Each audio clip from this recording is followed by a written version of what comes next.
That kid on the two-point conversion play was wide open on the right side of the end zone, and the kid threw it about 15 rows over his head. People crystallized Georgia and Alabama. They put them on the shelf above everyone else, and they're just not there this year.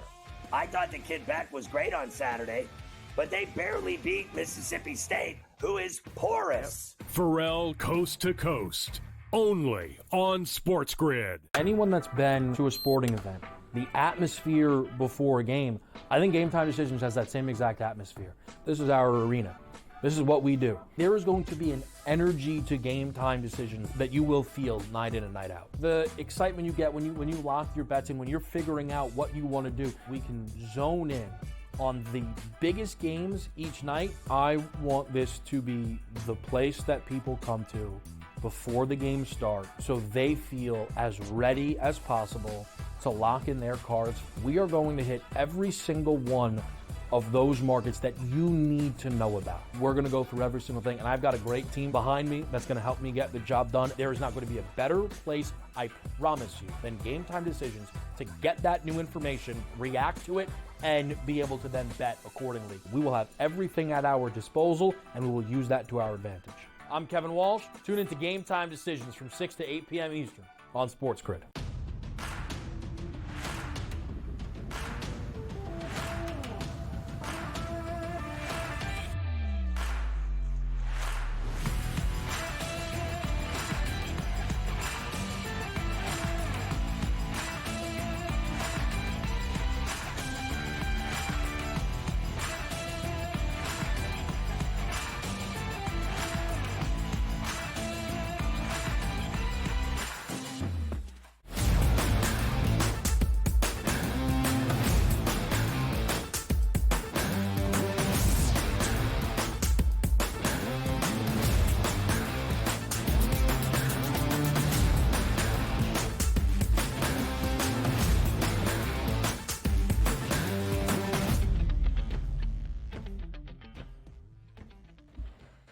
Welcome to hour number 3, our third and final live right here on this Tuesday on the early line. He is Dubs Anderson. For one final segment, I am Ben Stevens. Dubsy, appreciate the time as always on this Tuesday. We'll see you tomorrow as you will be here with Donnie Rightside. But before you go, we get some final thoughts on the opening night of this NBA campaign, and we want to hear from the people. Dubs, we had some fun today, though, I thought, breaking down the NBA season, the futures forecast, our pick 6. We got some great insight from Tom Vecchio. What a time in the sports calendar. Here we are. I mean, I can barely contain the laughter moving into hour number 3, but I tell you what a time it is in the sports landscape. We're getting set for a World Series, NBA opening night. We've got the Frozen Frenzy in the NHL, so no shortage for you bettors, and hopefully we can bring back a couple of bucks later this afternoon. So I'm pumped up. I'm charged up, Benny. There's no shortage. Oh, I was going to say we're missing the PGA Tour, but of course the golf's back in the mix there on Thursday, so cannot wait for that no also. Doubt.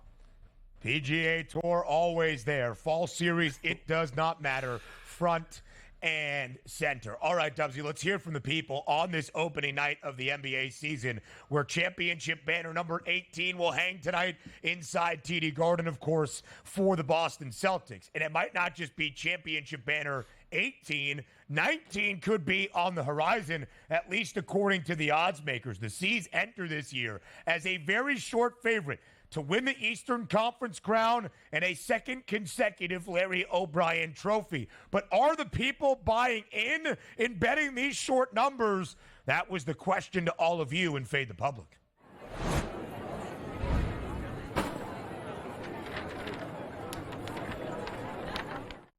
We made it rather simple, Dubsy, for the public at SportsGrid on Twitter. Is it the Celtics or the 29 other teams in the association to win the NBA championship this year? And most people are fading Boston, or at least going with the field. 86% saying the field will win the 2025 NBA championship this season. Hard to argue with that sentiment, but again, when you look at the numbers on the Celtics, it might be picking that team to beat Boston in the NBA Finals. Boston is plus 310 to win the NBA championship, half the price of every other team and then some.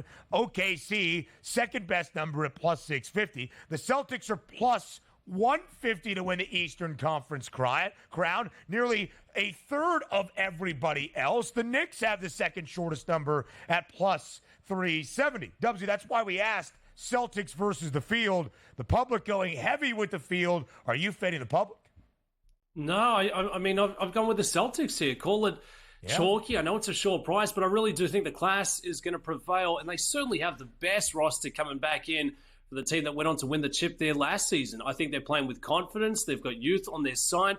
Drew Holiday was fantastic. You've got Derek White, Jaylen Brown, and, of course, Jason Tatum, fresh off a summer where he got that snub at the Olympics. So, he's going to be motivated starting tonight in trying to prove a couple of doubters wrong. They really didn't need him once it was all, said and done to be that number one guy. There's a couple of different ways that they can slice it. So for me, at a short price, I really do think the Boston Celtics will be the team to come and catch. And I just don't see who the big threat's going to come against. I know there's new faces and new places, a couple of improvers, starting with the Knicks here, but I just think the class is there for the Celtics to make a bit of a run. They're going to be a problem, not just this year, the next 2, 3, maybe even 5 years, and trying to rebuild maybe another dynasty there in the city of Boston.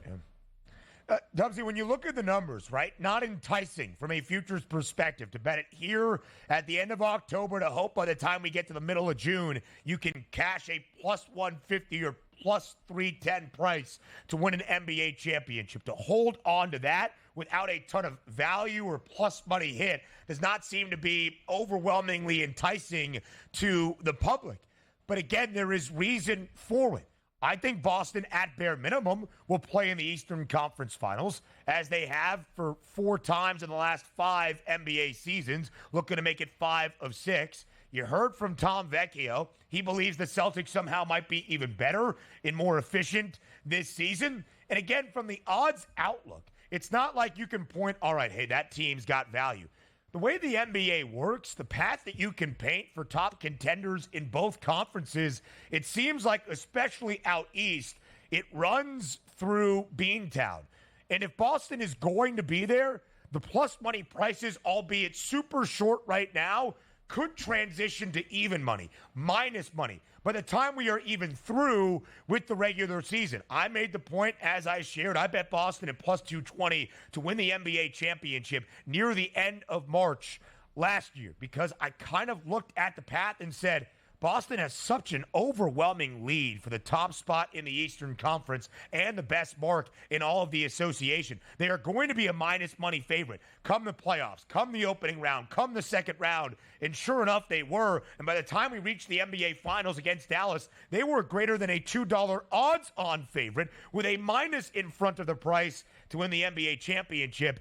And they did that rather comfortably. So yes, it is chalky. Yes, there is not much of a long-term plus money value, but it does make sense to see Boston as this short of a front runner to win both the East and an NBA championship for a second straight season.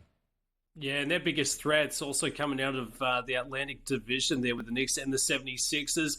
Plus 310, it's a short price. If you're a little hesitant, maybe that's the way to play it. Just hold off until we get a little further into this season. You can find a nice little buy low spot. But the Boston Celtics, I mean, it's tough in trying to make the argument why they wouldn't reach the same mark as last season. 64 wins, very, very impressive.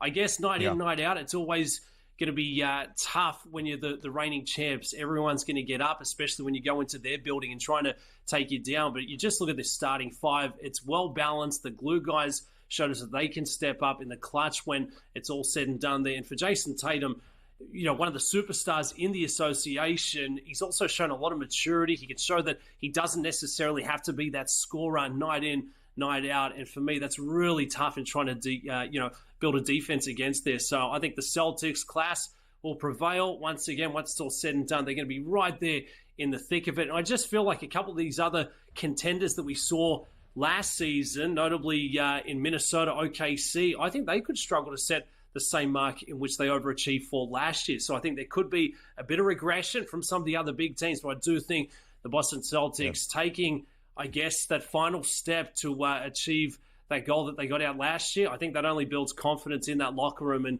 another really good chance to be the side to go and get. Yeah, absolutely so. Dubsy, last year Boston was 64-18. They made it look rather easy in the postseason as well. They had a favorable path. Boston took advantage to win championship number 18, one of the best all-time win percentages from regular and postseason combined in one. That was the Celtics last year. They're a plus 110 favorite, even a shorter number to be the number one overall seed in the Eastern Conference at the end of the regular season. They had the top spot in the East by 14 games in front of the Knicks a season ago. It wasn't even close down that home stretch. Boston and OKC have the same win total, or at least have the same price at plus 240 to stack up the most regular season wins in 2024-25 around the NBA. Dubs Anderson, as always, it was my distinct pleasure to host this Tuesday with you to get people set for this new NBA season. You'll be back tomorrow with the one, the only Donnie Rightside. Listen, he's not going to stay up to watch the game in L.A. between the Lakers and the Timberwolves, but believe you me, he is going to have some scathing takes on Bronny James's output tonight in L.A.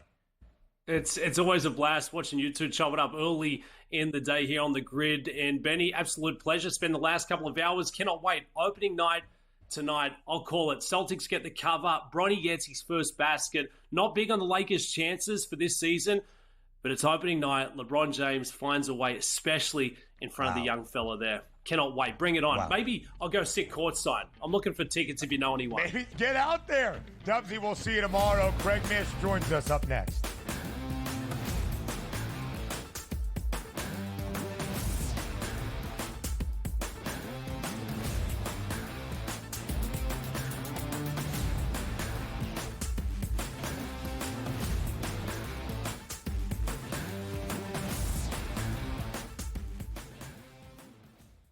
Anyone that's been to a sporting event, the atmosphere before a game, I think Game Time Decisions has that same exact atmosphere.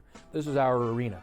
This is what we do. There is going to be an energy to Game Time Decisions that you will feel night in and night out. The excitement you get when you lock your bets in, when you're figuring out what you want to do, we can zone in on the biggest games each night. I want this to be the place that people come to before the games start so they feel as ready as possible to lock in their cards. We are going to hit every single one of those markets that you need to know about. We're going to go through every single thing, and I've got a great team behind me that's going to help me get the job done. There is not going to be a better place, I promise you, than Game Time Decisions to get that new information, react to it, and be able to then bet accordingly. We will have everything at our disposal, and we will use that to our advantage.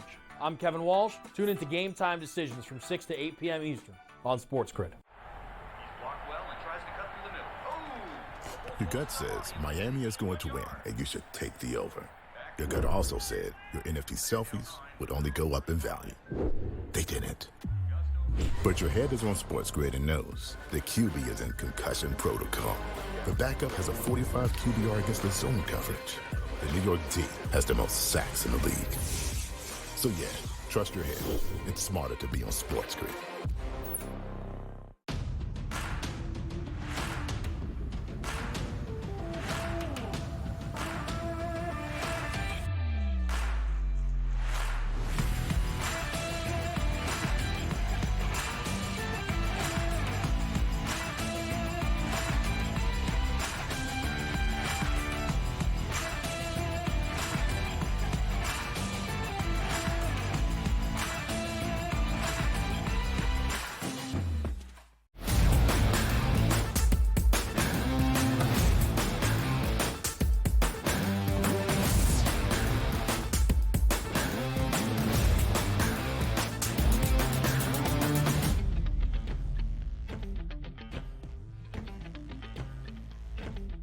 Just 3 days away from the start of the Fall Classic in 2024. A World Series is set. It's two of the most iconic and illustrious brands in all of sports and certainly baseball. It's the Dodgers and the Yankees for a World Series championship starting Friday night at the Ravine in downtown Los Angeles. So to get you set for everything you need to know, Craig Mish joins us live right here on this Tuesday on the early line. Craig, just me and you. No Donnie asking you stupid questions. No Joe Ranieri in the fold either. You excited just to have some one-on-one time?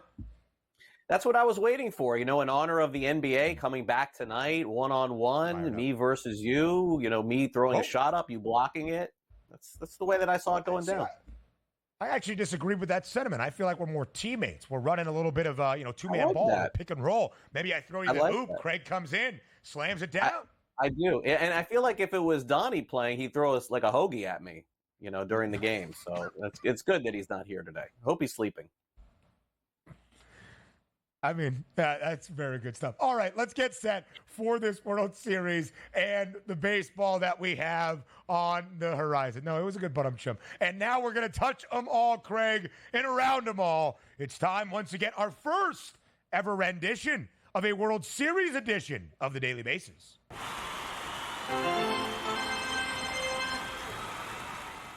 So the World Series is set. Let's look back on the LCSs. We start in the National League Championship Series. High-scoring affair, Craig, in all 6 games. All 6 games go to the over. All 6 games see at least 8 runs. But that favors the Dodgers with this outstanding offensive lineup that was put together to win World Series championships. What was your overall takeaway from the 6 games in the NLCS? Yeah, look, I think, first of all, you got to give the Mets a lot of credit for getting as far as they did. My view on the Mets going into the season was they were taking a step back from where they were a season ago, handing out contracts to Verlander and Scherzer. I know that feels like a long time ago. It really wasn't that long ago that they did that, extending Nimmo. Stearns then comes in and sort of says, hey, look, we're not really sure how things are going to go this season, but credit to them. They also found Sean Manaea late in the year. And I thought they played competitive games all the way through that series until they got to the Dodgers. And then, of course, at that point, you're looking at the most prolific offense in baseball right now, and that's probably even without Freddie Freeman playing at a high level. So credit to the Mets for doing what they did. And, personally, I have no issues whatsoever with seeing LA in the World Series. I think it's going to be a fantastic theater for them to play. And, of course, playing against the Yankees. The shortest margin, 4 runs in favor of the Mets in game number 2. And although the ALCS was a shorter duration, only 5 games, all 5 games decided by 3 runs or less, including the series and pennant clincher for New York on Saturday night in extra innings, the 3-run shot for Juan Soto. Giancarlo Stanton being the main offensive piece, bringing them back. Craig, we saw late game drama and heroics on both sides here in the ALCS. But at the end of it, the Yankees win their first American League pennant since 2009, 15 years ago, which was New York's last World Series crown as well. Were the Yankees as dominant as a 5-game ALCS might indicate, or do you think the Yankees still have better baseball to play in the World Series? I mean, look, the Yankees could easily win the World Series. I think you probably look at them maybe with the better pitchers overall going in. But if you look back at the Cleveland series, I mean, I had this completely wrong because I thought that every game that Cleveland was going to be in the mix within a run or 2 or tied, and they had Emmanuel Clase, I thought that was going to be a win. I think most people thought that was going to be a win. So certainly the Yankees did not dominate that series. They just got the big hits when they needed them, and you can see on that graphic there how close all those games were. So, look, anything can certainly happen in a 7-game series, but the one thing that I'd like to add about all this, by the way, is within the parameters of playing this, it's been so interesting. The last few years, people have been complaining that the top seeds with all the rest didn't get to the World Series. And now people are complaining it's the 2 highest payrolls. I mean, we just can't make anybody happy. I think the series is going to be great. I can't wait to see it. It's a nice change of pace to have the 2 dynasties, best teams. Yankees of the past, but Dodgers of maybe more of the present. It's great to see these 2 teams facing off. I can't wait to watch. Absolutely so. From a branding perspective in baseball, from all the prestige that both of these 2 organizations have, it should be a great World Series. Tommy Edman, the NLCS MVP for the Dodgers, at a 100-1 price before the series started, batted .407 in the set against the Mets. And Giancarlo Stanton, 4 home runs coming up in the clutch time and again for the Yanks. So now let's spin it over to the World Series. It starts on Friday night. Dave Roberts yet to name a starter officially for the Dodgers. Garrett Cole listed as the starter for the Yankees, as you might expect. The Dodgers a favorite in Game 1. The Dodgers a slight favorite to win a World Series championship. Minus 122, that outright price. It is time for Craig Mish's official 2024 World Series prediction. Craig, who wins and in how many games? So what I'm going to do is something a little bit different here. I did some research before the show, Ben. A little research before the show. That's always not the do different that. part, though. Always do that for you guys. And looked on FanDuel and scoured and dove deep into players and tried to find my favorite ones because it's very unpredictable to think, who could win in a 7-game series. I think through the first 3 games of the series, the Yankees have the advantage. I don't care that the Dodgers are at home. I think because they have Cole and the possibility of winning one of the next 2, the Yankees leading 2-1 after 3 games in the series is plus money. So that's like a plus 130 where you can actually get a little bit of value on the Yankees there. The other one that I looked at, again, over on FanDuel, is they have a lot of different prop options for home runs. The one that I like the most is Ohtani to have 3 or more home runs in the World Series. Judge, you're getting no value there whatsoever. It's like even money. Ohtani is plus money there. I would expect him to have a big World Series. So those are my 2 favorite ones going into the Classic this week. Craig Mish, we appreciate the time. We'll continue to break down the World Series later this week as well. We'll see you on Newswire starting at 11 a.m. Eastern Time. What a treat on the early line. Kevin Walsh joins us next for an NBA season preview.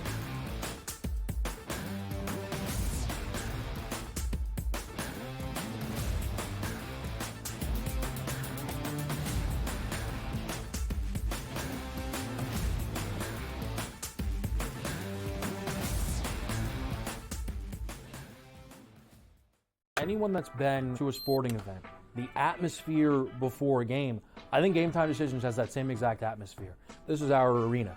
This is what we do. There is going to be an energy to Game Time Decisions that you will feel night in and night out. The excitement you get when you lock your bets in, when you're figuring out what you want to do, we can zone in on the biggest games each night. I want this to be the place that people come to before the games start so they feel as ready as possible to lock in their cards. We are going to hit every single one of those markets that you need to know about. We're going to go through every single thing, and I've got a great team behind me that's going to help me get the job done. There is not going to be a better place, I promise you, than Game Time Decisions to get that new information, react to it, and be able to then bet accordingly. We will have everything at our disposal, and we will use that to our advantage. I'm Kevin Walsh. Tune into Game Time Decisions from 6 to 8 p.m. Eastern on SportsGrid. Your gut says Miami is going to win, and you should take the over. Your gut also said your NFT selfies would only go up in value. They didn't. But your head is on SportsGrid and knows the QB is in concussion protocol. The backup has a 45 QBR against the zone coverage. The New York D has the most sacks in the league. So yeah, trust your head. It's smarter to be on SportsGrid.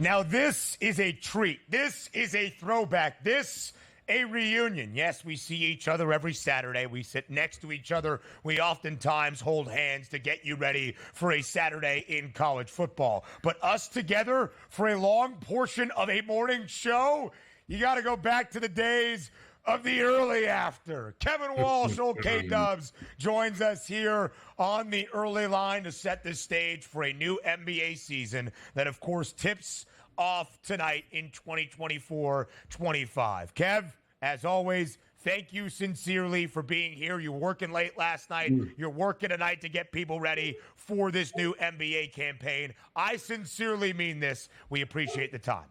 I appreciate it as well. Quite frankly, I wouldn't have been able to really flaunt this throughout the airwaves today if I didn't have this spot here on the early line. And despite being the most unbiased man in the history of sports media, doesn't mean I can't put a little purple and gold on here to get my Tuesday started.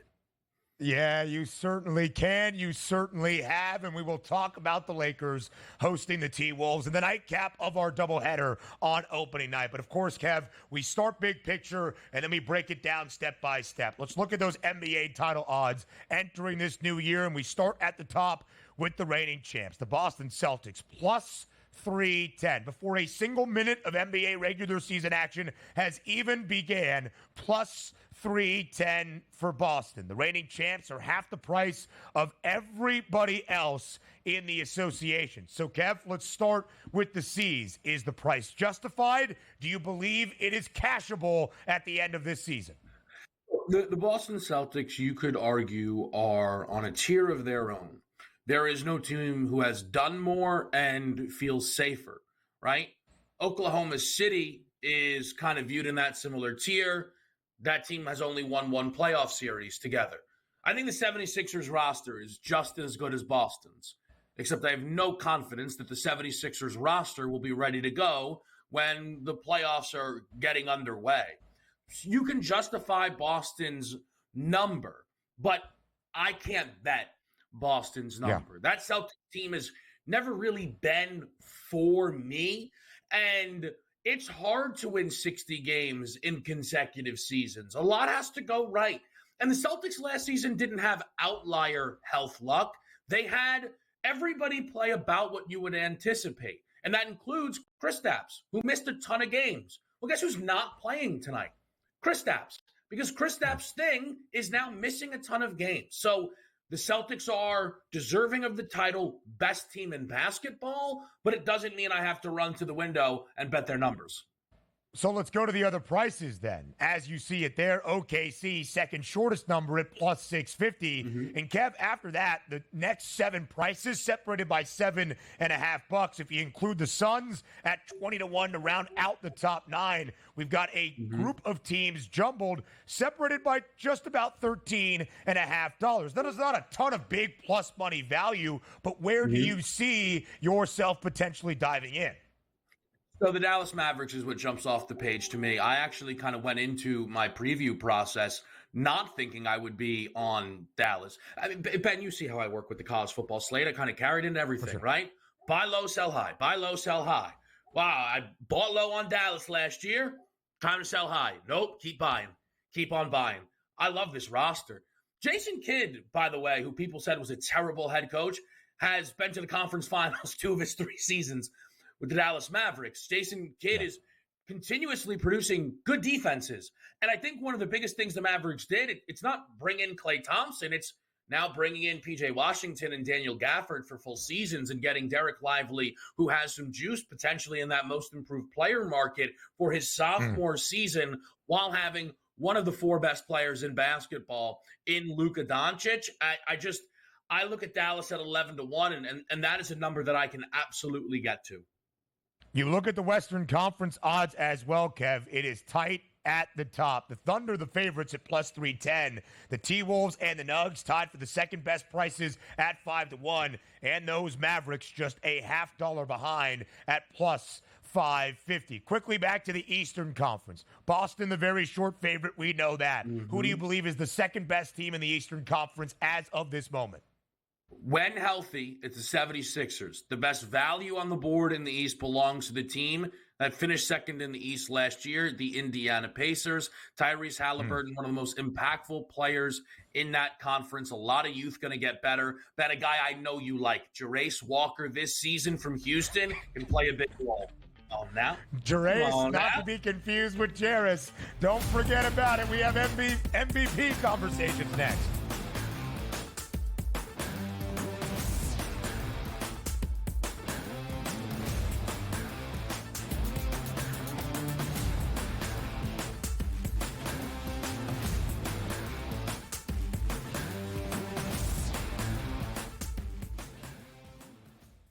Anyone that's been to a sporting event, the atmosphere before a game, I think Game Time Decisions has that same exact atmosphere. This is our arena. This is what we do. There is going to be an energy to Game Time Decisions that you will feel night in and night out. The excitement you get when you lock your bets in, when you're figuring out what you want to do, we can zone in on the biggest games each night. I want this to be the place that people come to before the games start so they feel as ready as possible to lock in their cards. We are going to hit every single one of those markets that you need to know about. We're going to go through every single thing, and I've got a great team behind me that's going to help me get the job done. There is not going to be a better place, I promise you, than Game Time Decisions to get that new information, react to it, and be able to then bet accordingly. We will have everything at our disposal, and we will use that to our advantage. I'm Kevin Walsh. Tune into Game Time Decisions from 6 to 8 p.m. Eastern on SportsGrid. Your gut says Miami is going to win, and you should take the over. Your gut also said your NFT selfies would only go up in value. They didn't. But your head is on SportsGrid and knows the QB is in concussion protocol. The backup has a 45 QBR against the zone coverage. The New York D has the most sacks in the league. So yeah, trust your head. It's smarter to be on SportsGrid.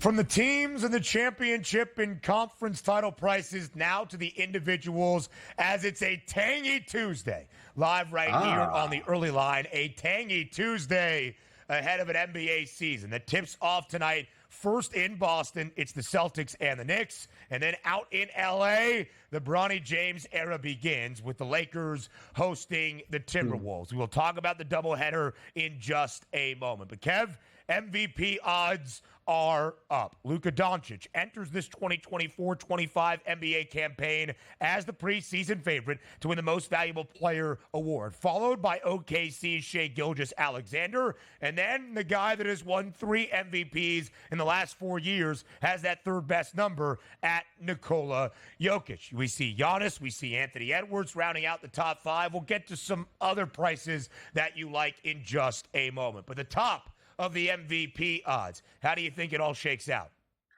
Really, the boring part of this is if Luka or SGA do not win MVP, that would be pretty surprising. I think they both have teams that are built for regular season success. I think they are both 2 of the 5 best players in the NBA. They have both been flirting with this award for a while, which is something that you typically need to see for someone to actually be able to win the award, is kind of have your name tossed in this race for a few seasons before you actually bring it home.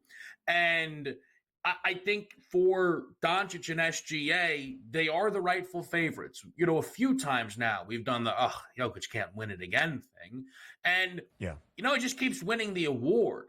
The issue, I think, for Jokic this season is Denver last year really exerted themselves to try and get a 1 seed. They ended up not getting. I wonder if this year, paired with playing Olympic basketball, that team's a little more cautious on Nikola Jokic. And instead of missing 3 games, which is what I think he missed last season, he misses 13 games. And that, again, opens things up then for the rest of the field. And let's keep in mind the 65-game minimum, the amount of games you must play to be in consideration for season-long awards, all NBA teams, things of the sort. That is still here for a second consecutive year. But perhaps we say it's not the chalk. It's not Luka. It's not SGA. Jokic is the, tired out voter narrative that we shall see. If you wanted to go deeper down the board, Kevin Walsh, who gets your attention? Well, I was watching a little bit of the pick six. You have a little Victor Wembanyama love out there at 20-1. I placed my Wemby MVP bet the second they opened the market at, I believe, 50-1. So from that respect, I'm happy about it, right? I've done a good job. I fear, though, that the end result here is going to be just a job well done. Way to beat the odds, kid. Paul Skeens, 200 to win 200-1 to win Cy Young. What did it matter? It's going to have the same fate as anybody who bet Spencer Strider to win that award all in all. I think Wemby has a better chance than a lot of the guys in front of him because Wemby is going to hit the advanced box score numbers that people still pretend don't matter. Just things that Tatum literally has no chance to ever hit in his career based on all of the evidence of his career. The stuff that Anthony Edwards isn't close to flirting with whatsoever, plus the Minnesota team got worse this offseason. I have no idea what people are talking about. Wemby is pretty conservatively, Ben, going to finish with one of the 5 best box score plus minus numbers in basketball. And that has been the most predictive statistic in the league in terms of who wins an MVP on a year in, year out basis. So when you look at it, Kev, there is always the correlation of individual accolades and team success. There is no doubt what Wemby can do in filling up the stat sheet. The unanimous Rookie of the Year, just the 6th we have ever seen win that award in NBA history. But his San Antonio team last year finished 22-60, second worst record in the Western Conference. The outlook this year is better, and substantially so, but not necessarily a playoff team or getting to 40 wins. 35.5 is the Spurs win total entering this year. It's a plus 360 playoff price for San Antonio. How good do the Spurs have to be for Victor Wembanyama to be a legitimate MVP contender? I would say above 500 and in the playoffs. Now, I don't think he has to do more than that. He does not have to win 49 games. He doesn't have to be the 3 seed. If he is 43, 39, and the 7 seed, now all of a sudden my tone will change quite a lot, and I think we can cash this ticket. Because now you're talking about adding 20 wins year over year. And I know a lot of people will be like, well, yeah, but you're not going to win 20, you're not going to add 20 games year over year. The Thunder just did it. The Oklahoma City Thunder just did it. And what I think is a lot more difficult way to do it, by the way. The Thunder went from flirting in the back end of the play-in to the second best record in basketball. We're asking the Spurs to go from one of the worst teams in basketball to competent. And you cannot then go through history and find a player as good as Victor Wembanyama that isn't competent. You can't find it. It is this simple on the Spurs. The 35.5 number will get absolutely obliterated as long as he stays healthy. He was healthy last year. He was. Yeah. Wemby is so big, we just kind of assume that there's going to be points in our lives watching. We're like, oh, man, hope the injury bug stops biting this kid. But so far, so good. The only other thing you worry about a little bit is Chris Paul too important to this team? I think the fully healthy Spurs are going to be really good. But if this team needs Chris Paul to keep their offense afloat and competent again, that's worrisome because you can pretty much lock him in for about 25 missed games. And you did see right there for Wembanyama on top of the MVP consideration, minus 155 to win Defensive Player of the Year, finished runner-up a season ago, but did lead the NBA in blocks. To do that once again, it's minus 440. Year number 22 for LeBron James starts tonight in Los Angeles as the Lakers host the Minnesota Timberwolves. In year 21, was still sensational, otherworldly, averaging nearly 18 points per game, better than 7 dimes and 6 rebounds per game. But his MVP price, Kev, is at 150 to 1. What do you anticipate for year 22 for LeBron James and the Lakers? Can he keep delivering at the highest level?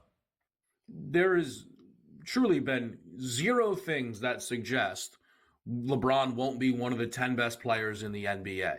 Because there's no reason to go off of the bar of what guys do in year 18, 19, 20. He's just continuously shattered the bar. You mentioned the MVP odds. He's not going to win MVP. He had a chance at that, and then the COVID season actually stopped that. But he ended up winning Finals MVP, which mattered more. But where the MVP award matters is everybody projects LeBron to LeBron's going to miss so many more games this season. This is where, being, again, the most unbiased man in the history of sports media, LeBron is a narrative guy. LeBron is aware of everything that people be like, oh, he's so aware of the record. You better believe he is. So you know what he's aware of, Ben? The 65-game minimum. Not to win league MVP, but to get himself on an all-NBA team at the end of the season. I am not look, if LeBron ends up doesn't play 65, that means he'll probably only play about 53. But if LeBron can, he will chew up games after game after game to make sure he plays 68, 69, so make sure that he finishes second or third team All-NBA when the season ends. Because he is that good. He should be for, second or third team All-NBA. Finished third team All-NBA a season ago, played 71 games in year 21. Quickly, Kev, we'll get to the doubleheader that ends tonight in LA and your actual game breakdown for opening night in Los Angeles. Lakers outlook not overly optimistic this season. How do you see it playing out? It's a basic pick-em price for the Lakers to make or miss the postseason. Yeah, Darvin Ham is as bad as everybody told you he was. Legitimately, Darvin Ham is as bad as everybody told you he was. Here's the craziest thing.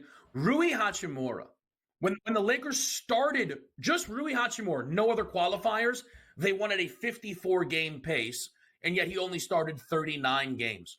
Darvin Ham was so bad that I think J.J. Redick is the best bet on the board for Coach of the Year. Again, the narratives are all sitting right there on a silver platter. Wow, I like that look as well. Now to the two games to start off this new year in the NBA. Kevin breaks them down next.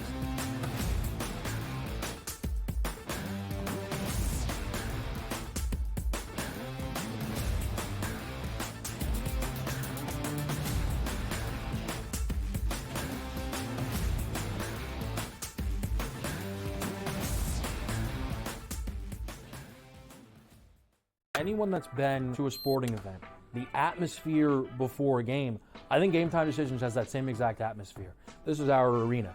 This is what we do. There is going to be an energy to Game Time Decisions that you will feel night in and night out. The excitement you get when you lock your bets in, when you're figuring out what you want to do, we can zone in on the biggest games each night. I want this to be the place that people come to before the games start so they feel as ready as possible to lock in their cards. We are going to hit every single one of those markets that you need to know about. We're going to go through every single thing, and I've got a great team behind me that's going to help me get the job done. There is not going to be a better place, I promise you, than Game Time Decisions to get that new information, react to it, and be able to then bet accordingly. We will have everything at our disposal, and we will use that to our advantage. I'm Kevin Walsh. Tune into Game Time Decisions from 6 to 8 p.m. Eastern on SportsGrid. Your gut says Miami is going to win, and you should take the over.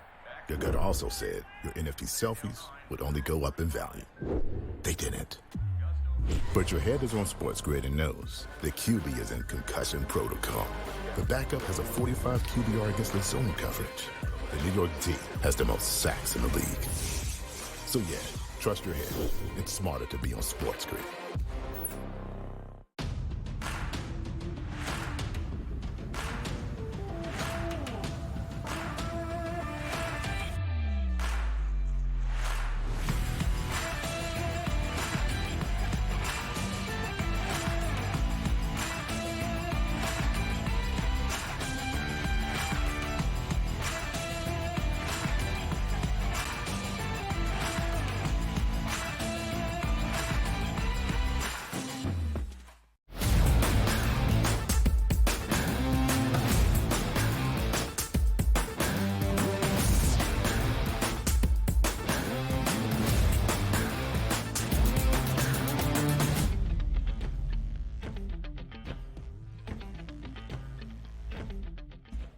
The NBA season starts tonight with a doubleheader that ends in Los Angeles and begins in Boston on banner night number 18 for the Celtics and the Knicks. But we go reverse order because the man is wearing the purple and gold to get you set for a new season. Old K-Dubs back for a third consecutive segment. Kev, the Lakers host the Timberwolves tonight. Of course, there is a ton of storyline that we will discuss entering this game for LA. Will Bronny James see the floor tonight? Will he play in an NBA regular season game alongside his father? There's also the Minnesota aspect, kind of lost in the Karl Anthony Towns trade, about the outlook for the New York Knicks. Where does it leave the T-Wolves? Let's start with the game itself. It is now a virtual pick'em on the FanDuel Sportsbook. Minnesota minus 112 money line. The Lakers minus 104. How close of a game are we going to see tonight in downtown LA?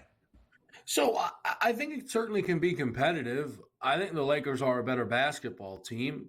Now, again, a lot of people have predicted me to probably say that, right? That's okay. Let's just talk about the Minnesota angle then. The Timberwolves got worse. And I really cannot believe kind of some of the conversation that's been out there around this trade. I think clearly anyone who's like excited about the Randall edition isn't or knows zero Knicks fans as it pertains because, man, they haven't liked him for quite some time. Julius Randle, if you look at it, had an outlier season where he shot 41% from three. And then since then has shot about 32% from three. He fills in for the most efficient 7-foot three-point shooter in this league's history. That's not what you're looking for a team whose entire calling card was the defense will save us because the offense isn't that crisp. Well, the offense is going to get worse. So can the defense save you? Odds are that's going to get worse too, Ben, just based on typical ebbs and flows of sports. Last year, their gap between the best defensive rating, which they had, and the second best defensive rating of any other team in this league was the biggest in 5 years. The defense is just going, it could still be the best in basketball, Ben. It's going to get a little bit worse. And now you have to also figure out a new team. Naz Reid just won 6th man of the year. Now he's the 7th man of the year. Yeah. Randall is going to be lining up for his lowest career usage since he was in a Lakers uniform. You think Randall's going to love that? Or is Anthony Edwards going to defer? Either way, that's a win for the Lakers. So again, forget the Lakers portion of it. I heard Tommy V come on here earlier, loves Minnesota. That's impossible. That guy lives in Connecticut. Do they not get Knicks games there? I mean, that doesn't make any sense to me. No. Like that makes no sense to me how people could see what Randall was and think that this team made themselves a good move. But he's in the mix, Kevin. You appreciate getting in the mix. Highest points prop for tonight in L.A. is the Ant-Man at 26.5. A lot more on his shoulders in terms of that offensive production without Cat. Anthony Edwards tied for the 4th best price to win NBA MVP at plus 850. LeBron James and Anthony Davis, both a points prop of 24.5. D'Angelo Russell, more than 220 made threes last year, a Lakers franchise record. But of course, Kev, a lot of attention and notoriety on the narrative of father and son tonight. Let's start with this question first, and then we'll look at the props. Will Bronny James play tonight in the Lakers season opener? Yeah, he's going to 100% play. He should play as well. I don't know if you want me to, like, you want to take this piece by piece, Ben? I don't want to spoil any of your follow-up questions. He is going to play 100%. So then that leads to the props that are displayed for Bronny James. His first ever career assist to his father is plus 200. His first made field goal of his NBA career, assisted by his father, also, of course, LeBron James. The method of his first basket. So, Kev, in the flow of the competitive structure of the game is how the Lakers have described Bronny James's role entering the season debut tonight. So from that perspective, where do you find value in the props to see Bronny James in action this evening? So they are going to get him in. I know, it's been reported they're going to get him in pretty early, which is, again, exactly what they should do. There's a lot of people out there who are, again, they've hated LeBron for a long time, so they're really angry and they're missing that history is going to be made. We've never seen a father-son duo on the court. I don't know, everybody loved when the Griffeys were out there, but people hate LeBron so much that apparently this is a big disgrace. Again, the whole thing is kind of laughable, but that's okay. Let's ignore that stuff. They're going to get him out there. It's going to be a really cool moment. In 10 years' time, people will look back and they won't believe that people in real time were angry about any of this. And once they do it, that'll be that. He may legitimately end up in the G League by tomorrow, because this is history. That's what it is. One of the reasons LeBron James is playing tonight and not owning a portion of the Raiders with Brady is so he could play in this game with his son. So that's what's going to happen. So I don't know if Bronny kicks it to his dad will probably shoot it. Will he make it? I don't know. We'll figure it out. I don't love the numbers necessarily, Ben, but I'm excited to watch it because I'm not a weirdo who's been angry about the best player in the league being the most important guy in the league for 15 years. Well said, Kevin Walsh. Very well said. A historic moment, however you feel about it, tonight in the association. It is banner night in Boston. The Celtics a 5.5-point favorite against the new look New York Knicks. What do you expect out of this matchup in Beantown? Yeah, tonight I need to figure out if this Knicks defense is going to be able to hold up while Mitchell Robinson is out, because Karl Anthony Towns is – man, this Knicks thing ended up kind of surprising me, Ben, throughout the prep process. Every one of their moves, OG, Bridges, Cat, isolated, loved all of them. And then you kind of look around and it's Will Smith in the empty room. Where is the depth on this basketball team? Pacome Daddier, legit. I mean, you remember it when we were there. That's one of the worst picks I've ever seen in my entire life that the Knicks made in the first rounder. This kid is going to be an important piece for them on the wing. That cannot be. That defense could be in some trouble until Mitch Rob gets back, which means the Celtics offense tonight, as it did last year, should light it up. 222.5 is that updated total on the FanDuel Sportsbook. Jalen Brunson, the highest scoring prop for the opener inside TD Garden. Kevin Walsh, as always, we appreciate the time. We will see you tonight on Game Time Decisions, the early after live, my friend. We go to college basketball next. Ooh.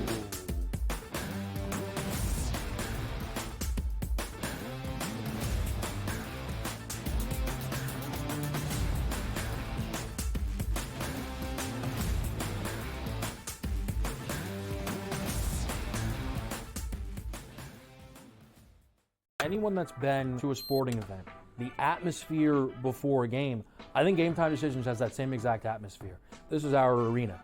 This is what we do. There is going to be an energy to Game Time Decisions that you will feel night in and night out. The excitement you get when you lock your bets in, when you're figuring out what you want to do, we can zone in on the biggest games each night. I want this to be the place that people come to before the games start so they feel as ready as possible to lock in their cards. We are going to hit every single one of those markets that you need to know about. We're going to go through every single thing, and I've got a great team behind me that's going to help me get the job done. There is not going to be a better place, I promise you, than Game Time Decisions to get that new information, react to it, and be able to then bet accordingly. We will have everything at our disposal, and we will use that to our advantage. I'm Kevin Walsh. Tune into Game Time Decisions from 6 to 8 p.m. Eastern on SportsGrid. Your gut says Miami is going to win, and you should take the over. Your gut also said your NFT selfies would only go up in value. They didn't. But your head is on SportsGrid and knows the QB is in concussion protocol. The backup has a 45 QBR against the zone coverage. The New York D has the most sacks in the league. So yeah, trust your head. It's smarter to be on SportsGrid.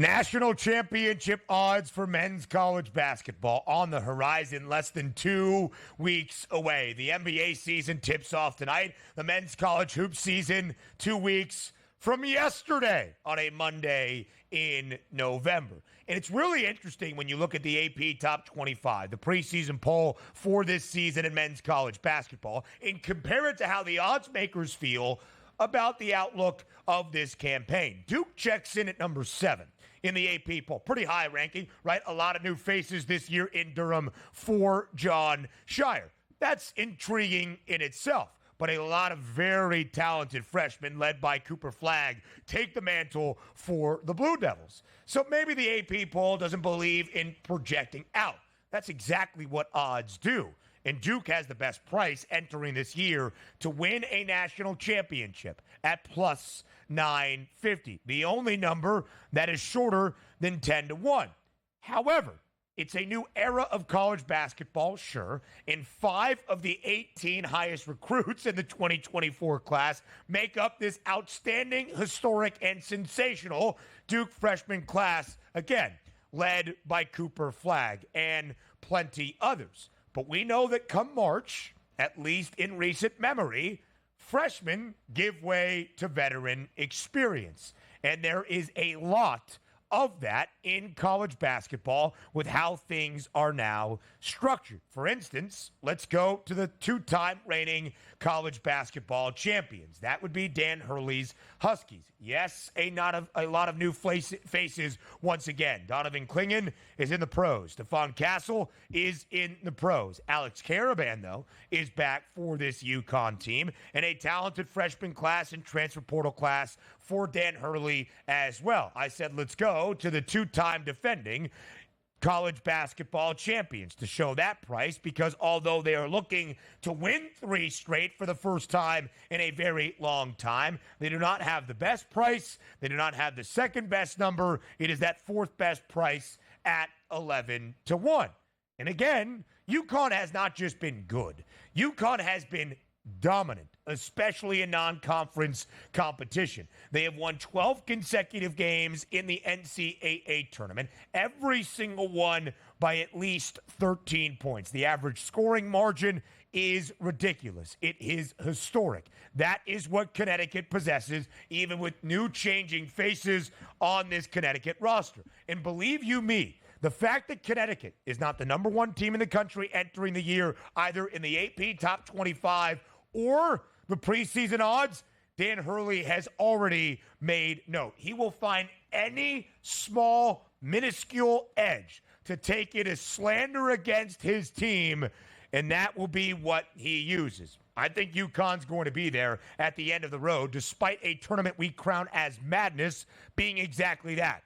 A 2-week tournament to play your best basketball for 2 weeks in late March into early April, disregarding what happens basically from the start of November to the early portions of March. Kansas is the number 1 team in the country for a 2nd consecutive season entering the year. But last year was not great for KU. They struggled in Big 12 play. They got bounced in the round of 32 in the NCAA tournament. But Hunter Dickinson is back. A.J. Storr, the Wisconsin transfer, is now going to lead this Kansas team. Zeke Mayo, a South Dakota State transfer, joins Bill Self in Lawrence for one of the best transfer portal classes to help out a team that, again, is ranked number 1 in the preseason for a 2nd consecutive year. Alabama is number 2. The Crimson Tide's football team is 15th. Their men's basketball team is number 2 in the nation. You also see there a lot of Big 12 teams